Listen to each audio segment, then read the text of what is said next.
Vamos a comenzar hablando sobre los planos. ¿Qué son los planos fotográficos o tipos de planos en fotografía? Se le llama plano fotográfico a la proporción que el objeto o sujeto ocupa en el encuadre de la imagen a fotografiar. Los tipos de planos en fotografía son una de las herramientas más importantes a conocer porque dominarlos permitirá desenvolvernos con tranquilidad y también a crear innovadoras composiciones a partir de los encuadres. Ahora, ¿cuáles son los diferentes tipos de planos en fotografía y cuándo debemos usarlos? Primero está el gran plano general. Este es el más amplio de todos los planos. Se utiliza generalmente para mostrar paisajes y es conocido también como plano panorámico. En un gran plano general, el protagonista es el espacio. Plano general. Si bien es bastante similar al anterior, en este caso el plano es menos amplio y se toma como punto de interés a un sujeto dentro del encuadre. Tanto el paisaje como la persona serán protagonistas. Plano americano. Este tipo de plano recibe su nombre de las películas de western. En estas era crucial mostrar las caderas de los vaqueros, ya que era desde donde desenfundaban sus armas. Es un plano estrictamente para fotografía de retrato, también conocido como 3/4. En el plano americano, el personaje es visible en la imagen resultante de la cabeza hasta las rodillas. Es muy importante no cortar el plano exactamente en la articulación, sino un poco más arriba a medio muslo. De no ser así, se considerará un error técnico. Plano medio. El plano medio es algo más cerrado que el americano, utilizado mayormente en retratos y moda. Es un plano que aporta un sentido de mayor intimidad ya que se está más cerca del sujeto. El rostro será protagonista al igual que los brazos y manos, mostrando al sujeto desde la cintura. Primer plano. Los primeros planos son esencialmente retratos, se centran en el rostro y las expresiones del mismo. El clásico primer plano abarca desde la cabeza hasta los hombros y el nivel de proximidad al modelo es alto.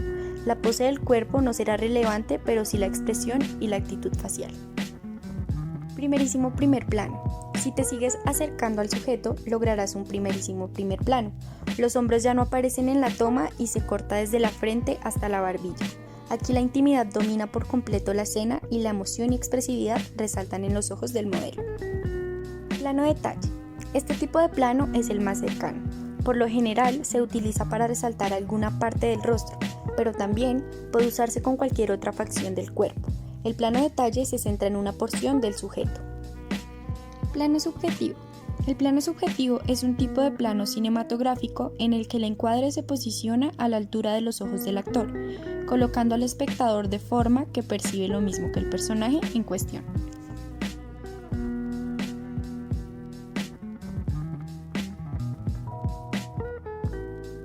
El ángulo del encuadre es un elemento que conforma el lenguaje cinematográfico y lo podríamos describir como el punto y la dirección en la cual colocamos la cámara con respecto a una persona o un objeto filmado. Dependiendo del ángulo de la cámara en su relación con determinado sujeto, va a afectar directamente la forma en la que el espectador percibe ese sujeto.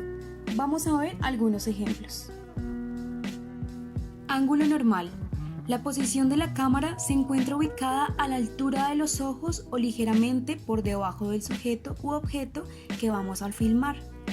Su intención es crear una sensación de neutralidad en los espectadores, ya que no lo observamos ni por encima ni por debajo de nadie. Ángulo picado. La posición de la cámara se encuentra por encima del sujeto filmado. Generalmente se utiliza para empequeñecer al personaje y darle un aspecto más vulnerable. No obstante, también se puede usar para dar una perspectiva amplia de un gran decorado que con un ángulo normal no se podría apreciar. Ángulo contrapicado. La cámara se sitúa por debajo del sujeto filmado.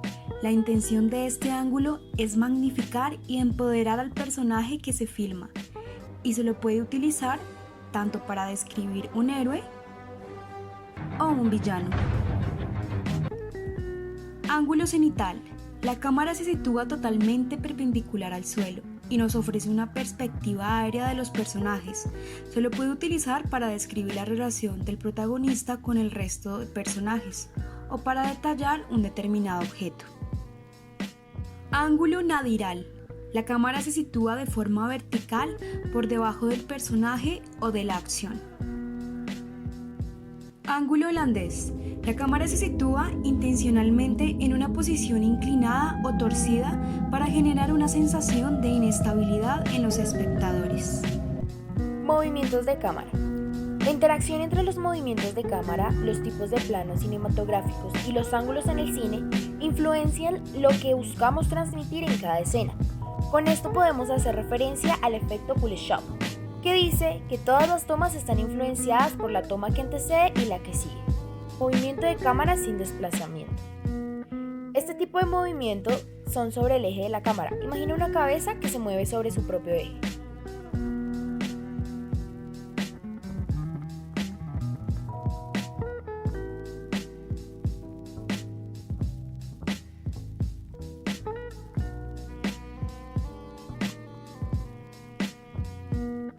Movimiento panorámico de seguimiento.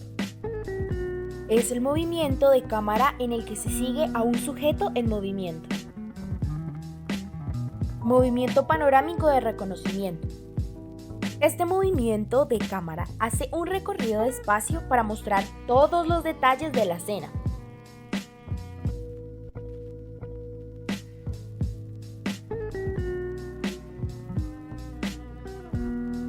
Movimiento panorámico barrido.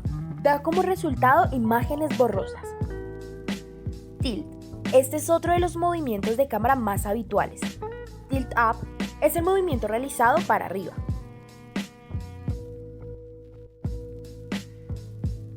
Tilt down es el movimiento realizado hacia abajo.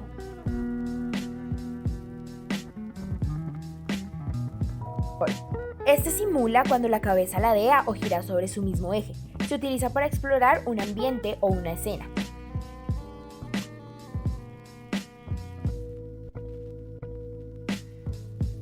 Movimiento de cámara con desplazamiento.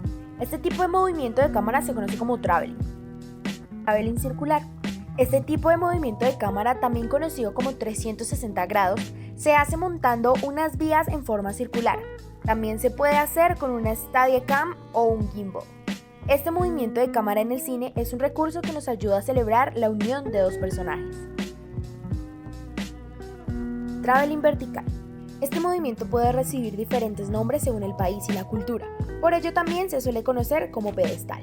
Básicamente, se trata de un movimiento de desplazamiento de arriba hacia abajo. Traveling lateral.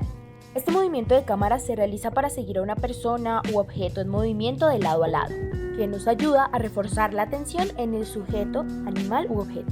Traveling inaval, también conocido como traveling de seguimiento desde atrás. Es un tipo de traveling, pero con el sujeto en movimiento. Zoom. A diferencia de los movimientos de traveling, en este el acercamiento se comprime.